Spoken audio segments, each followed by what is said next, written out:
And let me just start with a little bit of an introduction. We started to talk about it a little bit.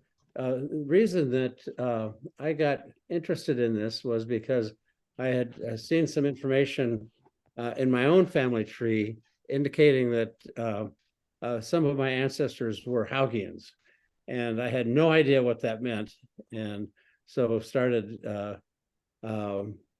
digging into it and looking for more information.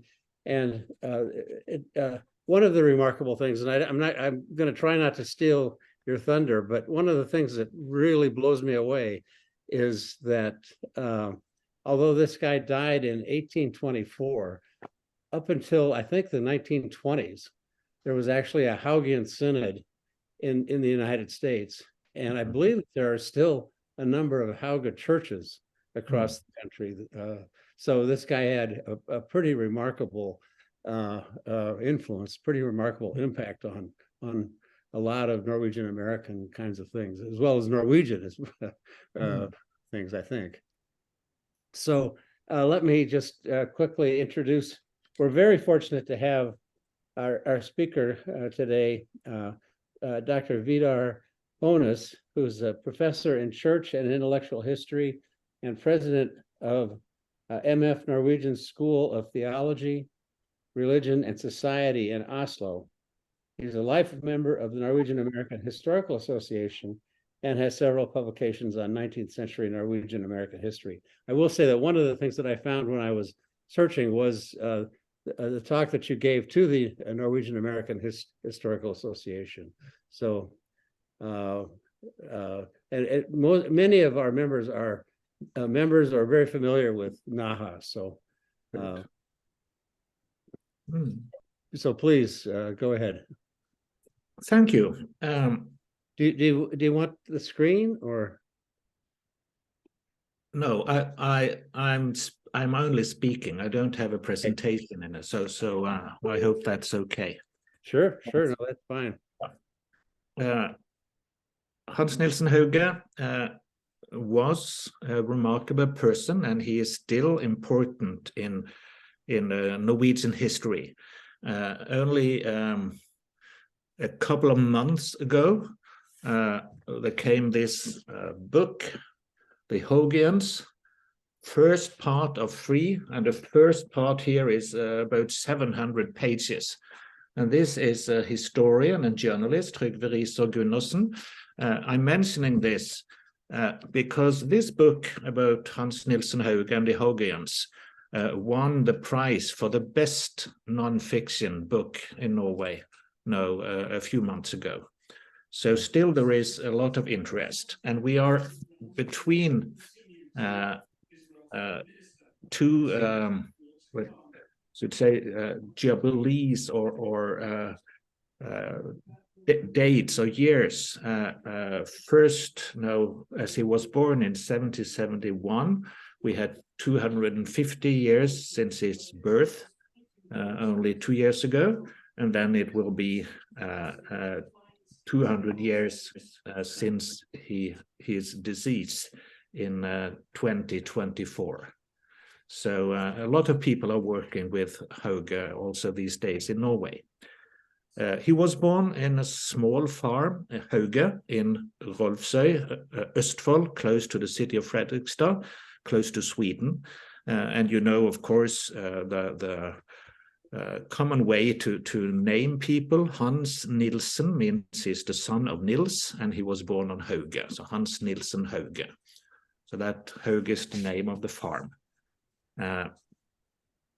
He was a reader as a boy. He was reading quite extensively, mostly Christian, and this is important, not only pietistic literature, but also more Puritan literature.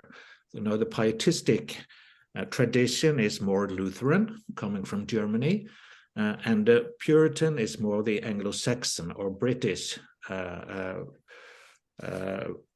partly like the pietist tradition, and it was very influential in the United States of that period as well. But quite a lot of the books that were available in Norway around 1800 were also more Puritan, and we come a little bit to this. He was visiting the local Lutheran pastor or minister quite often, and he also had a pastor who was Herrnhutic or Moravian. So he had a lot of contact with also that kind of awakening tradition in Germany. When he was 25, this is the famous year and famous event in 1796, he had or experienced a spiritual awakening or a breakthrough, as you say. He was singing a common Norwegian hymn, Jesus din søte forening og smake, Jesus thy sweet union to taste. And he felt an overwhelming sense of God's presence and love, which changed the course of his life forever. And he was, as he said, driven by a calling to love God and my neighbor. It's very basic. And during the following 8 years, from he was 25 and the following 8 years, he was covering more than almost all of Norway and more than 10,000 miles, mostly on foot, partly sometimes by horse carriage or boat, traveling and preaching a message of repentance and forgiveness. And when he went around with his message, almost everywhere local groups of believers were formed and gathering in homes to share life and community and faith. And these groups then became part of a larger social network and were instrumental for Hauge as he recruited employees for all the new businesses or endeavors he initiated. So the spiritual and social network is what we call the Haugians, Haugianere in Norwegian. Most of these people were rather young, in their 20s.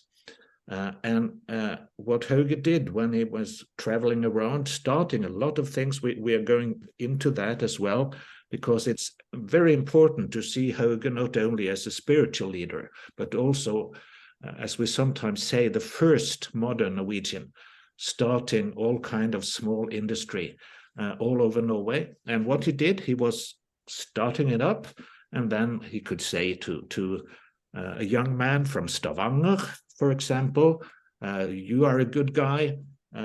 He was a follower of Hauge. You should marry that girl, and you should go to Kristiansand, and you should take over that little business there. So they kind of grew out this movement all over Norway with young, talented people, which was a new kind of people, not only in Norway, but most of Europe.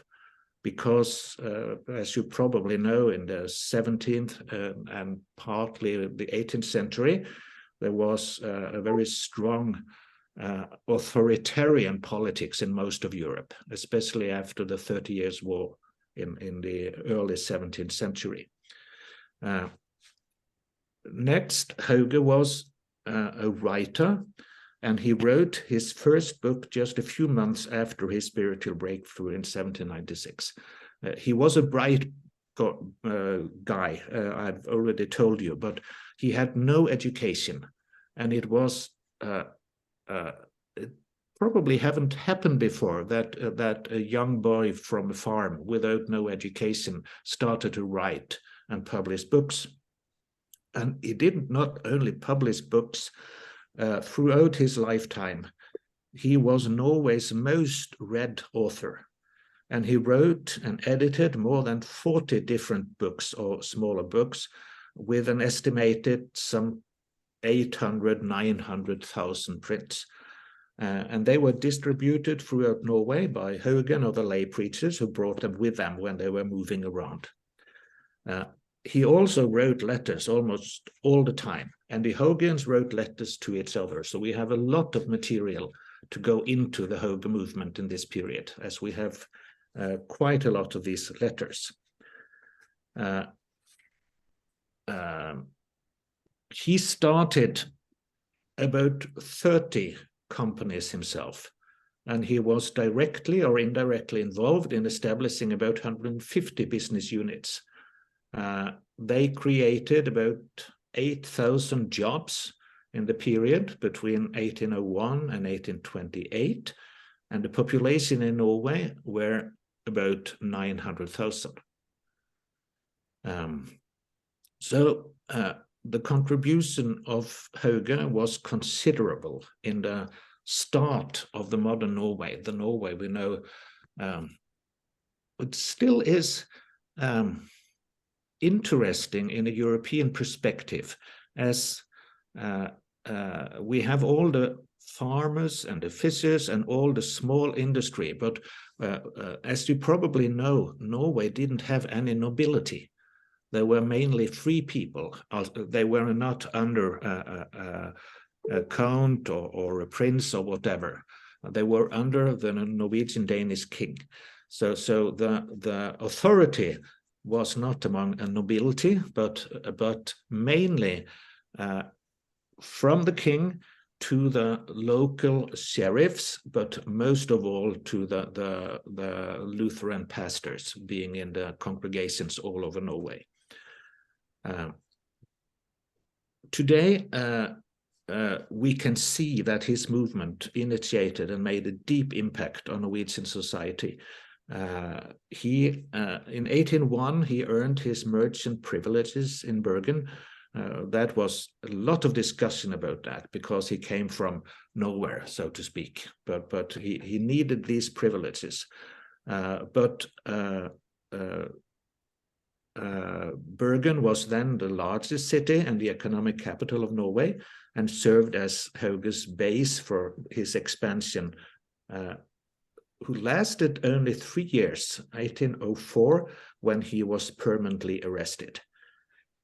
In the period between 1796, when he had his this event, and 1804, when he was permanently arrested, he were put in jail or imprisoned without trial 10 times.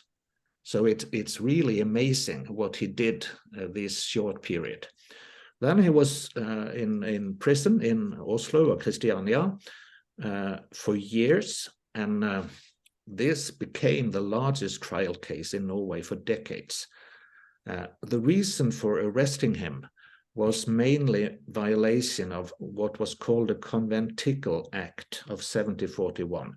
That was made in the early period when the Moravians came to Norway, and they wanted to secure that if you should have a kind of a house meeting, a meeting in home, a spiritual meeting, you needed to have the pastor there, the Lutheran pastor, or at least it should be with the pastor's approval. Otherwise it was not legal. So that was the main part.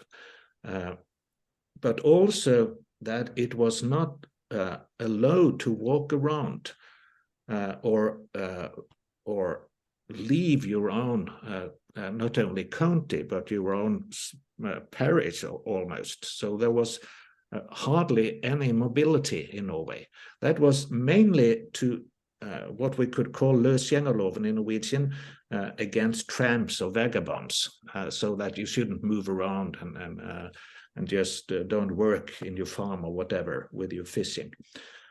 So that was what was left when he was accused by a lot of people for the violation of all the privileges you find in fisheries and all the industries she made. So there was kind of an envy all over the country for those who have these special privileges, that he just did it and started all these small industries, and also was walking around preaching and building up this community of the Haugians. He was regarded as a national threat, and then he was, after his arrest, as I said, it took 9 or 10 years until there was the case was taken to court. So he was in jail for more than 9 years, and nothing happened. Ironically, because all he could do, and his during the Napoleon's War, there was a problem because of England have a blockade of Norway, because Norway, Denmark were on Napoleon's side against England. And the government didn't know how they could get salt. So then they released Hauge from prison for 7 months in 1809 in order to help the authorities with the establishment of salt distillation plants all around the Norwegian coast. And so he did, and was put back again to prison.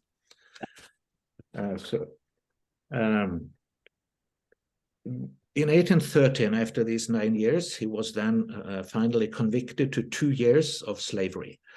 And there were hundreds of witnesses who were interrogated in hope of pleading him guilty of financial fraud.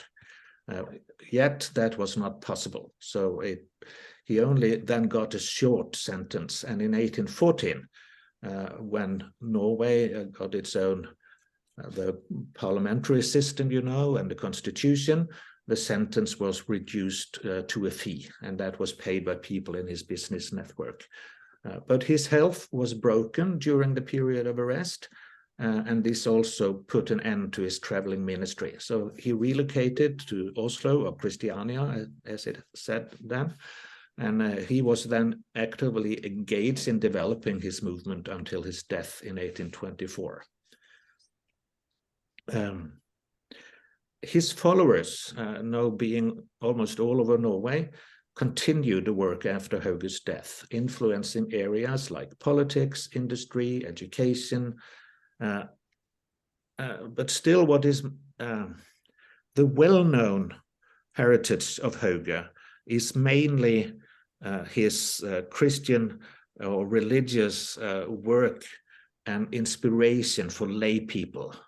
What we usually in Norway still call the inner mission work, that lay people could work for the salvation of their fellow citizens, and not only leave that for the professional pastor, so to speak. A little about Hauge business. If we are to understand his business and activities, this is strongly connected to his faith and the calling that made such an impression on him. He would always say that my vocation is to love God and my neighbor.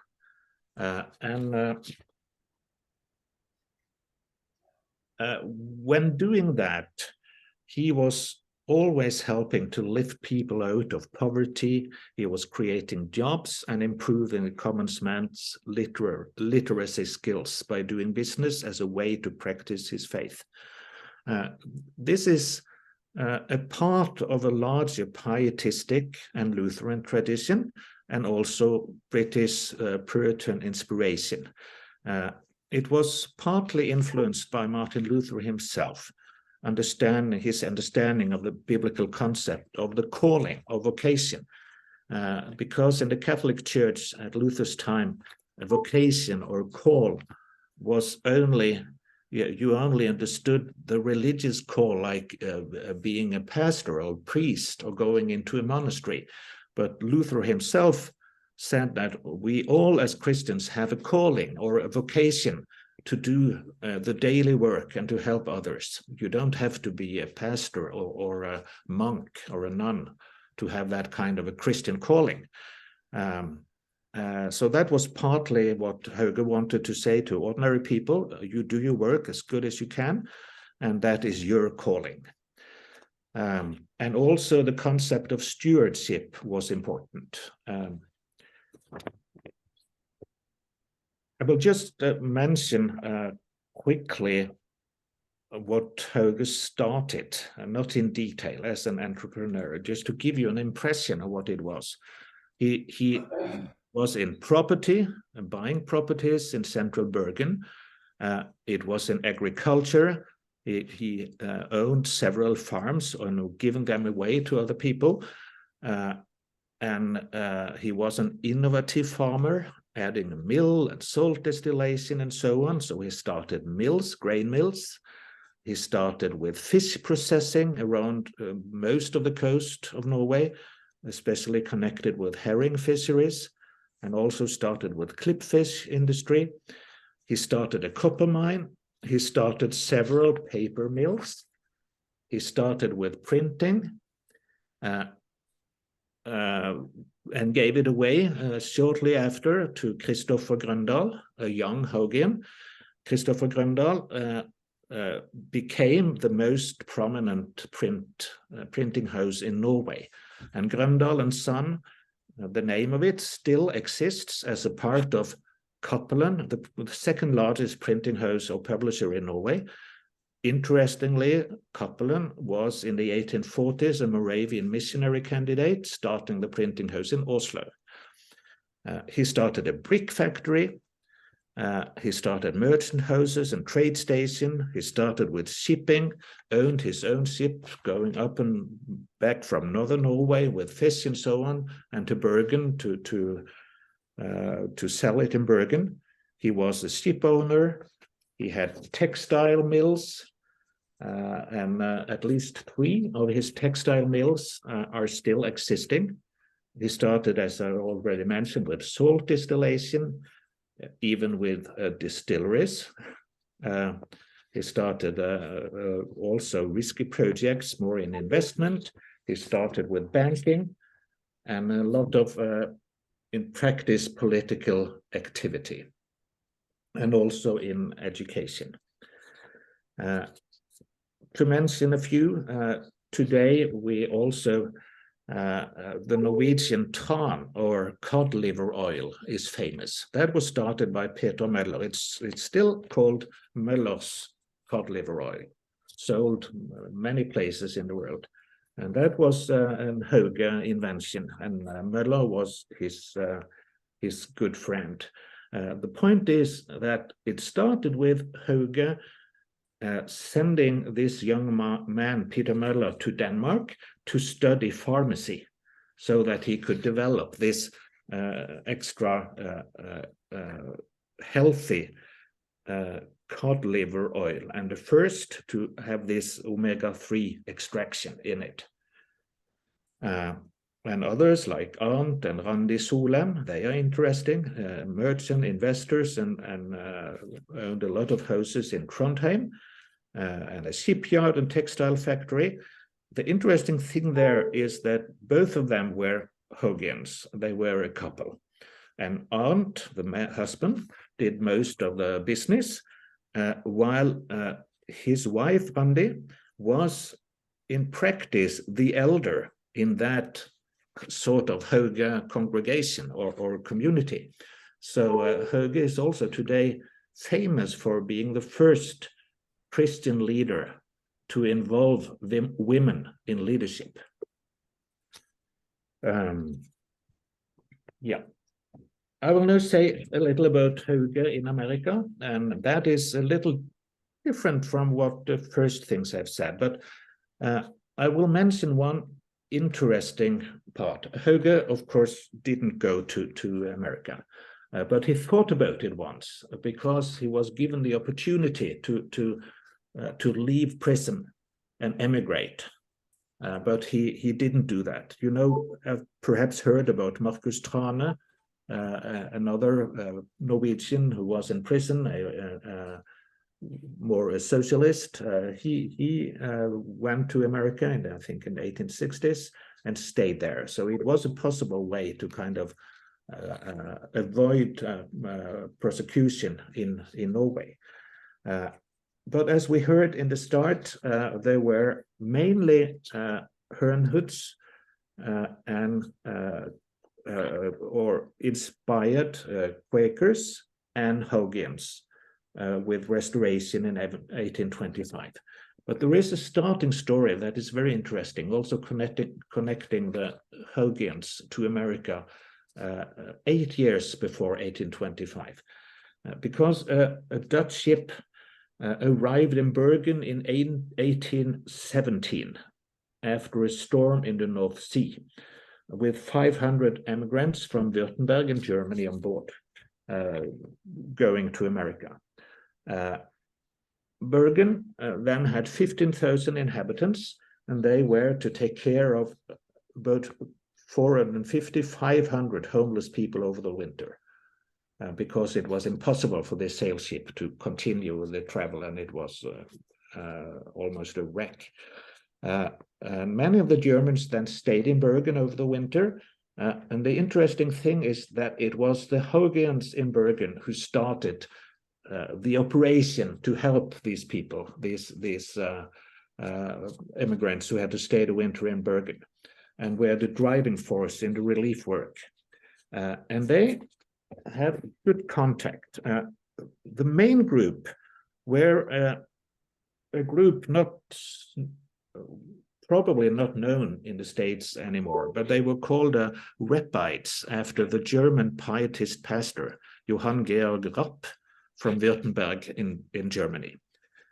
He was almost like Hauge, but he was more of a separatist. So he started to preach and walk around in Germany. This was also Lutheran land, you know, and it was illegal. And the government decided that he and they were a threat to social order, and he was imprisoned in almost the same years as Hans Nielsen Hauge, between 1802 and 6-7 years after that. So when he was released, the last time he bought land in Pennsylvania, and they went to the Promised Land. The ideal society in the American wilderness, and they called themselves the Harmony Society. It was organized in Pennsylvania in 1805, and first 125 families transferred all their positions to the society. They should live simply and hold everything in common, and engage in manual labor. Some of you know perhaps that we have this communitarian tradition in this period. A lot of different groups started communities with not communistic, but religious communitarian communities, living almost like the first disciples in the Bible, having everything in common. This became the largest communitarian society, and it was sold the first place in Pennsylvania to the most famous industrialist and social reformer, Robert Owen, who bought it, and both land and buildings. This was in Indiana then, and called it New Harmony. The point is that about 200 of these people staying the winter in Bergen among the Haugians were Reppites on their way over to this community. And after they left Bergen and came to America, they continued the contact. Some of the Germans even had learned Norwegian, and they were writing letters and coming back and through from the States to Norway. And probably this was the main reason for so many Haugians in 1825 to take part in the first organized migration with a small ship, the sloop, called Restoration. The most famous Norwegian and the one who started the first came with the idea and then organized this first migration, that was Kleng Persson. You probably have heard his name. He was also very interested in more communitarian societies and so on. And he had traveled to America in 1821 and then returned back to prepare this emigration. What's also important is the leader of this emigration and the leader among the sloopers, Lars Larsen, was a Quaker, and they had a lot of international connections. So it's easier to understand how when they went to the States, they already had contacts. And we see that those parts of Norway where Hauge were spending most of his time preaching and building up industry, partly in the Stavanger, Bergen area on the west coast, and partly also south of Oslo in the Drammen area, in the Oslofjord Drammen area, and in Numedal. Most of the first immigrants came from those parts. So we see this connection with the Haugians as well. The relationship between the Quakers and the Haugians have been discussed quite a lot, but I don't think it's that difficult, but because they were cooperating very well, and a lot of Haugians became Quakers in the 1820s. There are very complex reasons why people choose the break that emigration entails. You can say it's motives, what you want to leave and what you want to achieve. We often call it pull and push factors for emigration. And persecution was a push factor, but for the Norwegian migration, we think that the pull factors were stronger, such to come to a more egalitarian society and full religious freedom and also better material conditions. And we see that the letters from these repites I mentioned were telling the Haugians back in Norway, you should come. This is a wonderful place. An ordinary worker can earn more and live better than the best people in Norway, and so on. So it was absolutely an inspiration for them to come.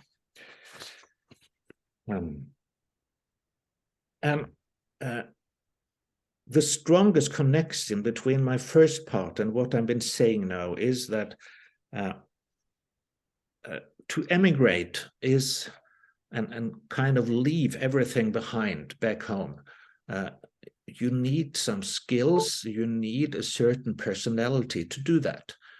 And typically the younger Haugians, being inspired by Hauge, moving within Norway as the first generation that could move within Norway, building up industry, marrying, let's say, a girl from another town and not his neighbor, and that was very important for this new period we went into, and typical for modernity, and also that you became responsible for your own life and your future, both here and hereafter. This is what we call the early modernization process linked to the Hauge revival. So social relations used to be only with your family, in your farm, and with your neighbors in that small village or place in Norway. And now social relations were kind of lifted out of this traditional or more fixed status society and reorganized to a community of friends or fellow Christians, fellow business partners, and so on. So that made these young or even some older Haugians much more prepared for immigration and to start that kind of start their new lives in America and start business, build their houses, find a like-minded spouse and form a new community. So this is Hauge movement was kind of a training in social mobility that was very important. Let's spend a few minutes about what happened then. You know that in 1840 there were still only 1,000 Norwegian immigrants in America. And in 1860, after 20 years, there were almost 60,000. And in 1870, more than 150,000. So there was a large immigration in this between 1840 and 1870. And by the turn of the century, more than 1 million Norwegians in America. Back in Norway, the Haugians took responsibility for each other. And the leading Haugians had a special responsibility and continued Hauge's practice in encouraging young people to move certain places, as I mentioned. And that also goes for those leaving for America. So back in Norway, they sent a lot of Haugian preachers to help people in America. There was only one problem. One of the first, Ole Olsen Hetletvedt, one of the sloopers, the sloop people in 1825, he was a teacher, and he was a preacher and was helping the people as the Haugean elders did back in Norway. And also Ole Hatlestad did that. We know about a whole series of Haugean preachers: Even Hegg, Klengsgaard, Aslak Å, Peder Mehus, John Brakstad, Bjørn Hatlestad, leaving to America to be going in as elder in these Haugean societies. The problem is that some of them, like Gudmund Haugås, also one of the sloopers, were very much inspired by the early Mormonism. First in Kendall, New York, that was the first colony founded by Kling Persson. And then they moved to Fox River. You know, perhaps Fox River was the first largest colony of Norwegians. And very close to Fox River was Nauvoo, the town Joseph Smith and his newly established Church of Jesus Christ of Latter-day Saints had settled after they had to flee from Missouri. So there was quite a lot of contact here. So not only Gudmund Haugås as the first preacher, but then he became a Mormon, and then they sent a new one from Norway, and he became a Mormon, and they sent a third one, and he also converted to Mormonism. So they was a little worried among the Haugeans back in Norway what they should do about this. So we may say that the Mormon mission among the Norwegians were very successful. I imagine, as you are interested in what you are, that you know that still the Mormons are by far the best when you go into genealogy, and they are also very interested in the Norwegian church books and so on. So we know quite a lot of it. But for the Haugans back then, it was a problem that so many Norwegian Haugans in America became Mormons. And they rose quickly through the ranks. Haugås became a high priest, and they became apostles, and even three of them, I think, became high priests.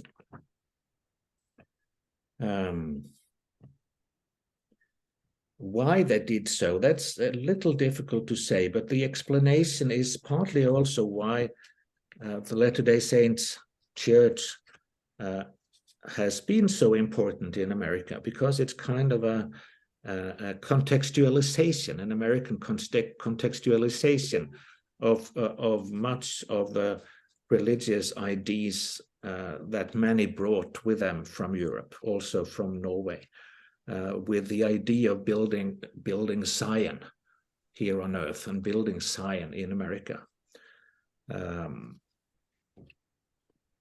When we come to the next group, I will say a few words about also that. That was people more coming from south of Oslo, like Torleif Olsen Bakke from Drammen, his son Søren Bakke.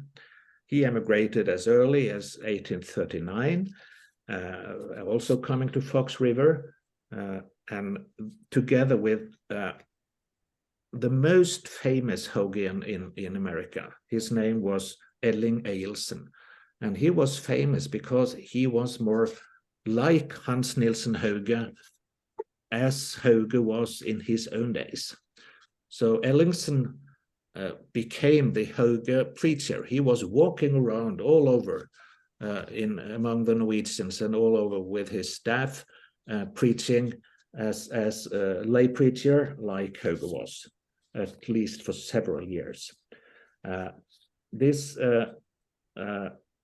Søren Bakke and his closest friend, Even Hegg, you perhaps have heard about him as well, because Even Hegg, his barn was the first meeting house in Muskego, which was the largest Norwegian settlement in that period. And the edification and communion gatherings were held in his barn. And all the children were baptized by Even Hegg in his barn. Then one more interesting point there, because this barn is among the more, let's say, later in church and Christian history, they always talk about this as the first so-called Hauge church in America. But then we have this Norwegian American author, Vidar L, his famous author, who published several books, but also a book about Even Hegge's son, Hans Christian Hegge, who was 11 years old when they arrived in America, and later, as perhaps you know, became a brigadier general during the Civil War. And Argo writes in 1916 that Even Hegge was one of the leading Norwegians in the settlement. All the strangers found their way to his home. His well-known barn, where so many travelers found shelter, and Søren Bakke's and Johannessen's shop in Indian Hill must probably be considered the capital and cultural center of the Norwegian Americans for 40 years. The intelligentsia gathered here, and it goes without saying that a bright boy like Hans Hegge had to grow up here to become a typical hyphenated American in the very best sense of the word. So you see, it seems like it was partly the spiritual, but here also the cultural center, the entrepreneurial center. So it seems like the Haugians going to America had the same way of combining the religious and can we say, and the entrepreneurial way of living. This General Hegge, the young one, I read in the newspapers after the murder of George Floyd in 2020 that his statue was one of those who were torn down. And that's interesting because the Norwegian company, the Norwegian regiment, where he was the general, they went into the Civil War on the northern side because of their Haugian background and participated out of conviction of the equality and rights of all people, regardless of skin color. So even the first synod was started by this Ellingsen, even it was a small and strange synod. In the first church constitution from 1846, they write in the church constitution, we united utterly renounce the horrible sin of giving our approval to the slave trade, but rather use all possible diligence in bringing about and supporting its resistance in the church synod. So what happened later? I continue only for a couple of minutes. What was interesting is that Eilsen started as this lay preacher, Elling Eilsen, but then he found out that he needed an ordination. He was ordained in 1844, and he started then the first church, Evangelical Lutheran Church in North America, the first Norwegian synod. And later, when other people with Haugian background from Norway came, it seems like they found partly this Eilsen old-fashioned, more like the first Haugians was in the 1820s in Norway, a little difficult because the situation was so different in America. So after a few years, there was a split in this synod, and most of them, especially all the younger people coming from Norway then in the 1850s and 60s, decided then to split the synod, and only a few people were left in the Eilsen synod. Also, the new group regarded themselves as Haugians, and that was called then the Hauge Synod, which lasted, as you started to say, until the 1920s. But almost every Norwegian American after that who wanted to belong to a Lutheran synod went into the Norwegian synod, which was more like what the state church in Norway started to become after the changes and a more more open for all kind of lay work, and some also started in the Augustana, like the Sverdrup family and Oftedal family, and so on. When we come to the situation today, we see that the most eager Haugians, who already 100 years ago continued as Haugians, but calling themselves Hauge Lutheran Inner Mission Association. So they, so to speak, continued the special way of organizing lay work in Norway, where you had a state church, and then the people in the revivals met in inner mission institutions. So they just continued the Inner Mission Association without being members of any other church. And they continue to have contact with the Christian and mission, foreign mission institutions in Norway and missionary associations. And they were rather conservative, and they have been until today. We have some contact in the 1950s and 60s and 70s with Norwegian more conservative inner mission people, and also members, rather few. There was one, Johannes Tørresen Borgen, he called himself John Wagner in the States, who kept up this contact for many years. And also Ole Hallesby was a famous professor and lay leader in Norway, followed up this. But it seems that there is not that much left of it now in people belonging to Hauge communities. Still, I will end with Odd Løvold from St. Olaf College, who wrote in one of his famous books, in an ethnically diverse setting, a competitive spirit among the many ethnic populations were obvious in most cases, and it encouraged the erection of numerous markers of ethnic greatness.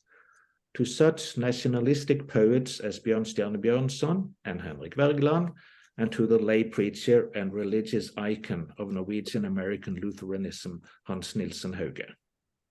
Yeah, thank you. Wow, that was really, really good. Thank you very much. One comment, you talked about the statue in Madison, Wisconsin that was torn down. It was some people got together later and put it back up.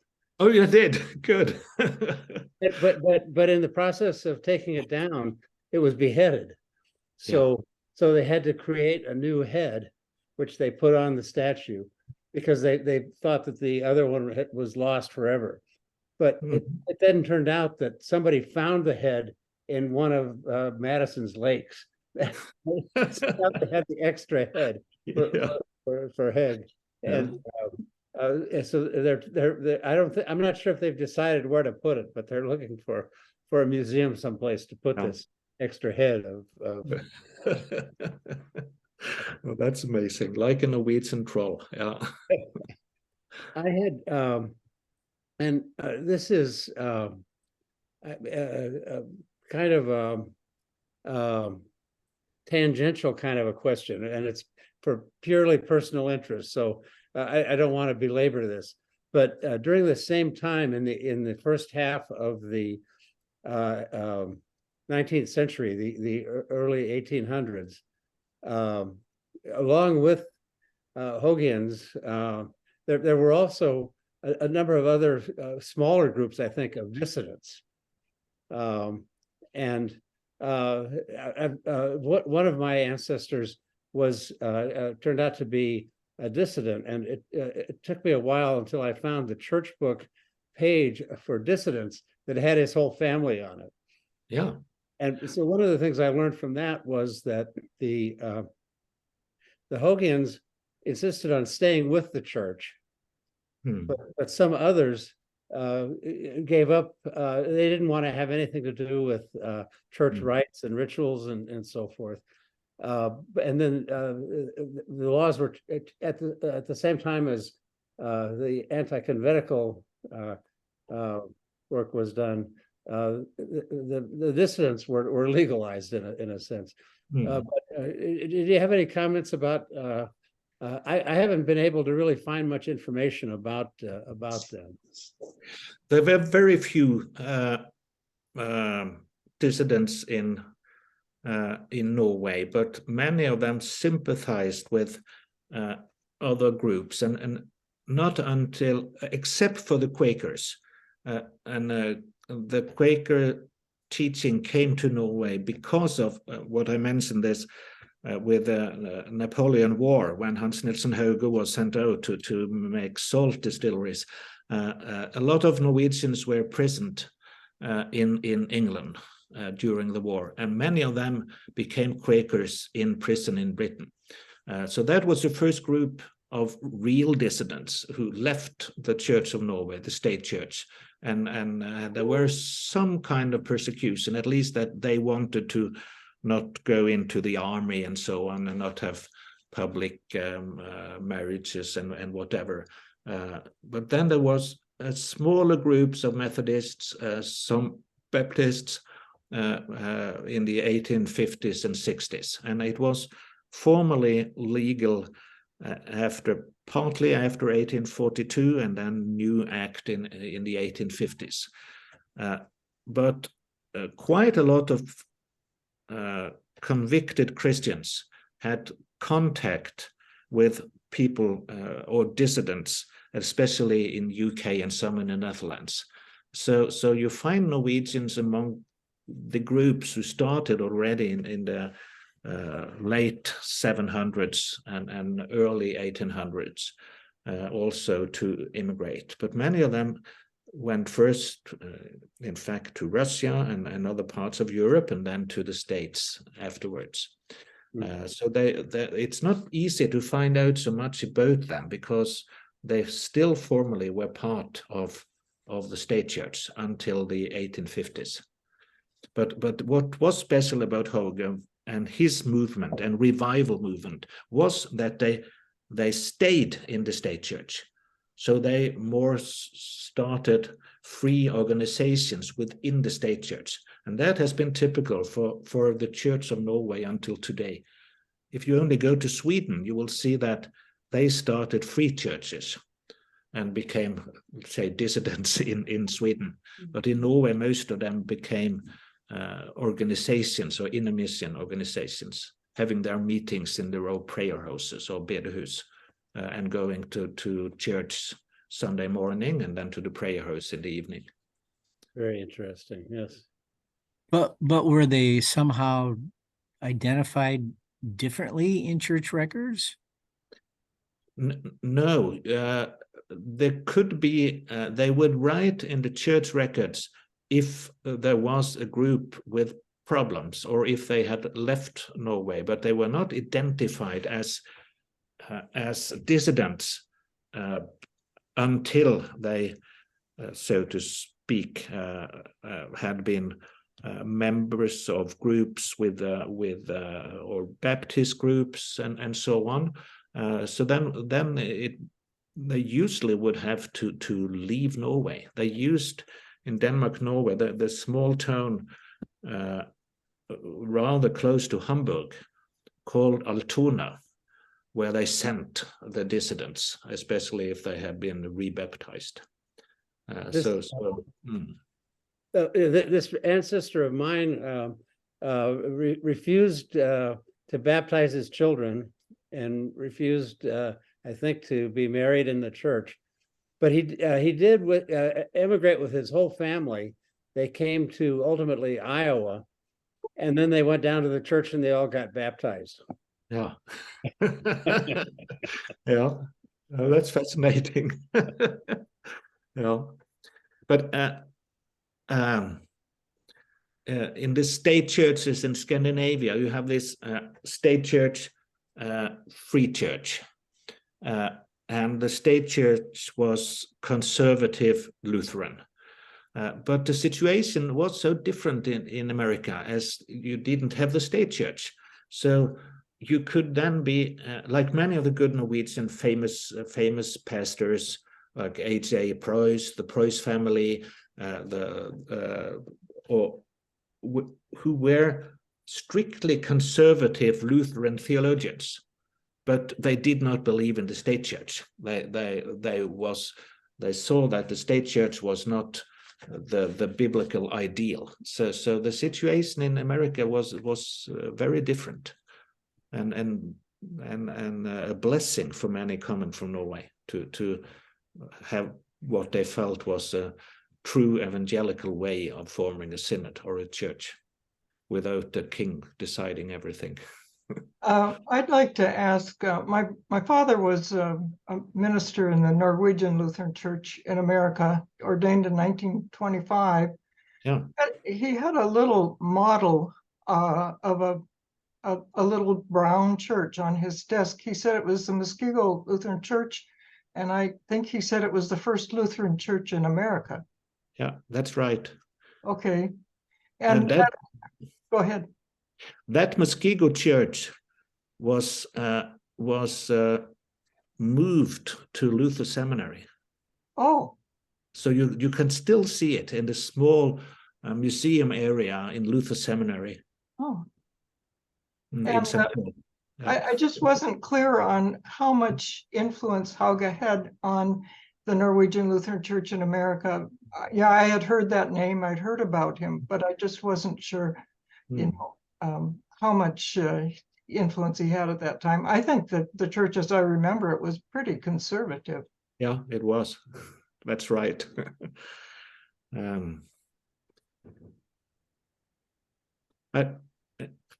If you have Haugians in your back in your family, you will also see that you could perhaps have these two kind of traditions.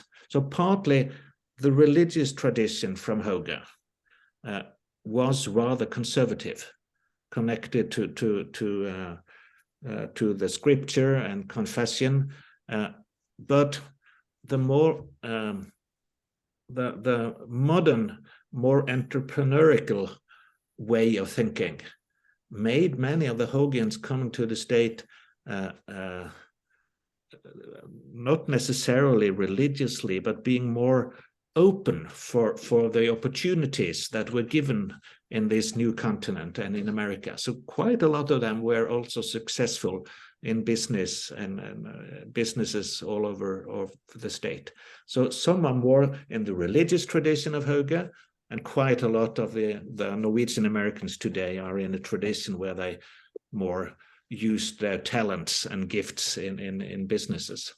I was surprised that Hauge was involved in distilleries, because in the church I grew up in, it was very much anti-alcohol. Absolutely. Yeah, that's true. And he had to explain that 1 or 2 glasses is not that bad, but he knew it was not good. Oh. But he earned money on it. One of the stories about this great grandfather of mine who was Haugian was that he was elected to the Storting. Yeah, that's right. But he lost his bid for re-election because he was trying to ban the sale of alcohol in the churches. Yeah, that's interesting. That's a very good example. Yeah, and I, thank you for mentioning that, because that is how you can see how much influence the Hauge movement has, as between the 1820s and let's say 1850s, 60s, more than 70 Haugians took their place in the Storting, in the parliament. So it was not only in business like and economics, but also with strong political influence in Norway. Yeah.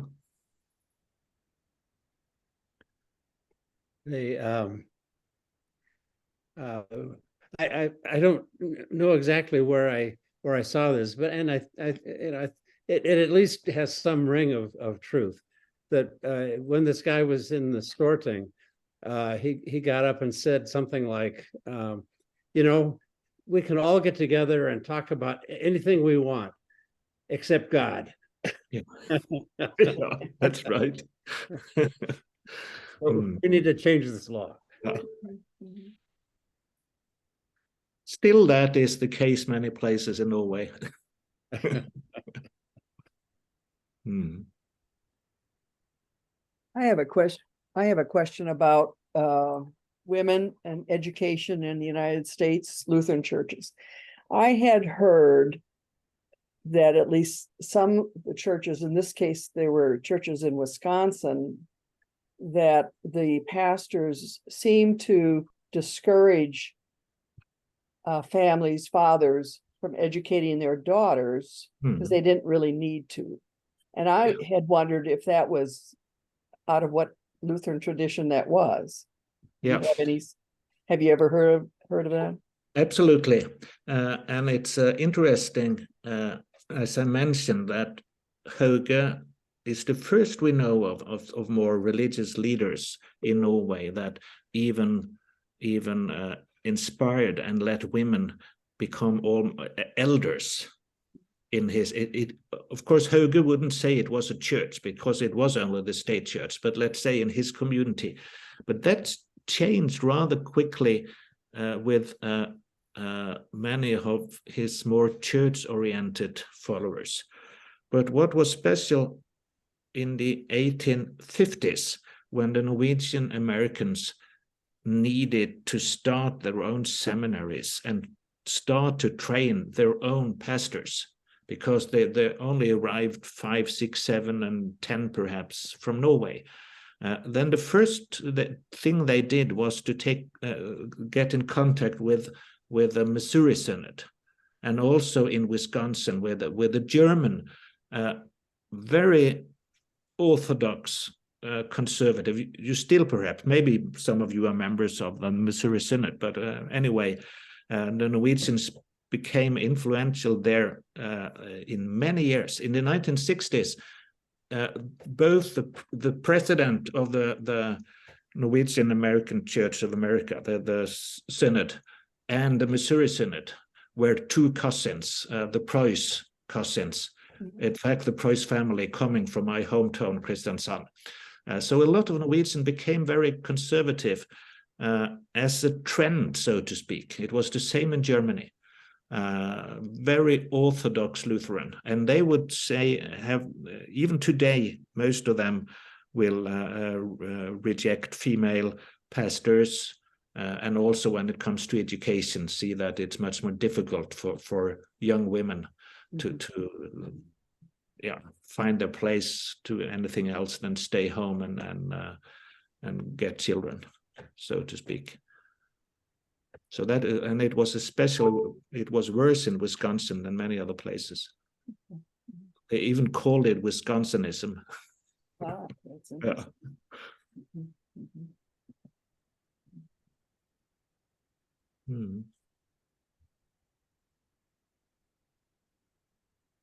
Now, isn't there a town in Norway called Hauge?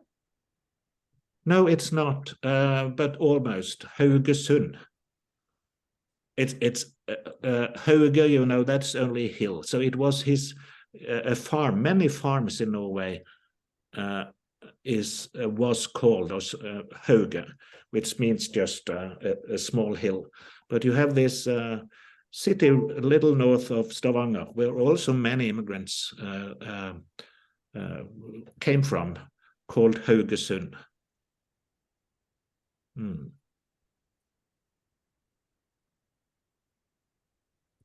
In one of the Varg VM books, they mentioned a name of a street in Bergen named after Hauge. Yeah, that's right. Yeah. He was very important in Bergen.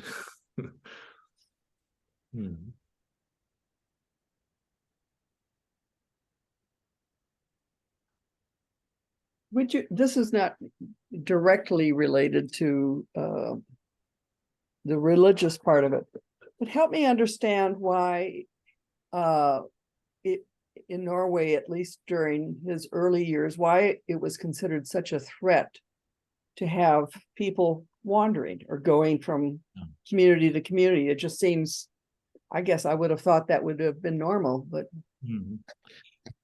Yeah,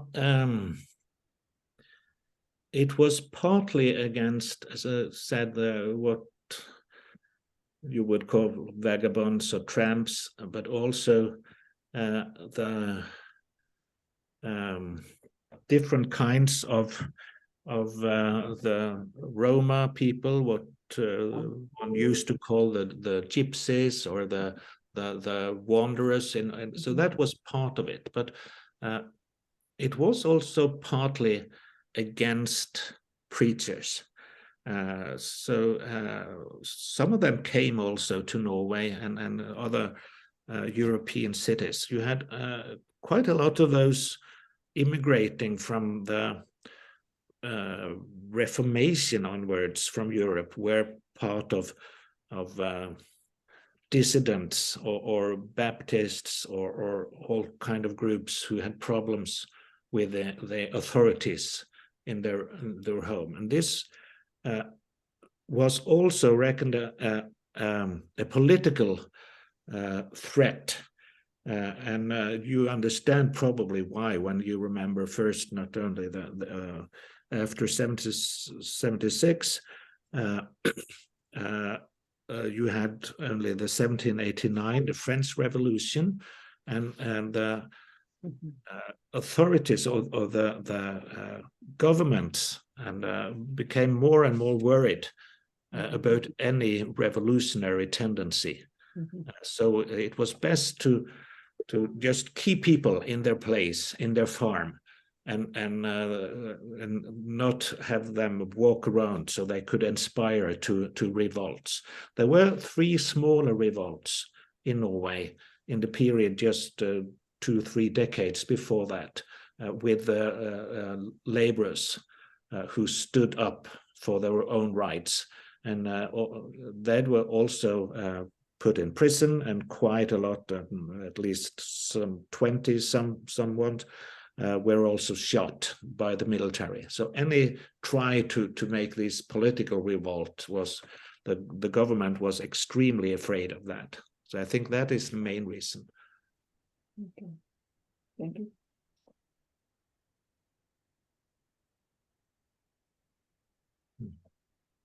Was this, I'll say 1840s maybe? I think there was this enlightenment, I forget the term, that was occurring in Scandinavia.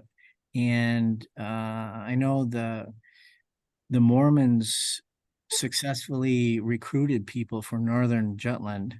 And they were allowed to come into the country because of these law changes of letting people, I guess, wander around.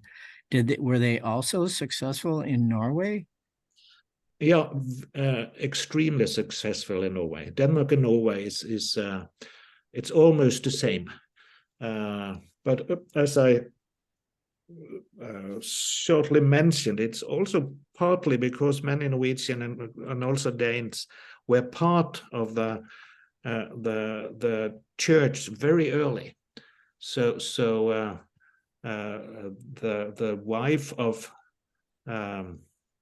or the group after Joseph Smith was murdered. The young people leading, like Brigham Young and other central people, there were a lot of Norwegians in that group, also the first group who went west. And his wife, Ellen, was also Norwegian. So quite a lot when they also moved to Utah and Salt Lake City. So the mission started, and it was much discussed in Norway and Denmark, because first they saw this as they agreed that it could be reckoned as a Christian denomination. But then they started to discuss, is it really Christian? And then some decades later, they found out they probably are not. So there were restrictions again. But there was a lot of contact in the 1840s and 50s, and also mission to both Denmark and Norway.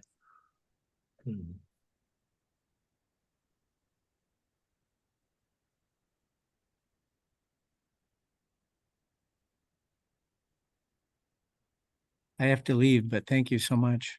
Thank you. Very interesting. Yeah, this has been very interesting. And so we want to thank you very much for taking the time and staying up a little bit late and speaking with us. And It was interesting, very nice. Thank you. Bye-bye. Okay, goodbye. bye.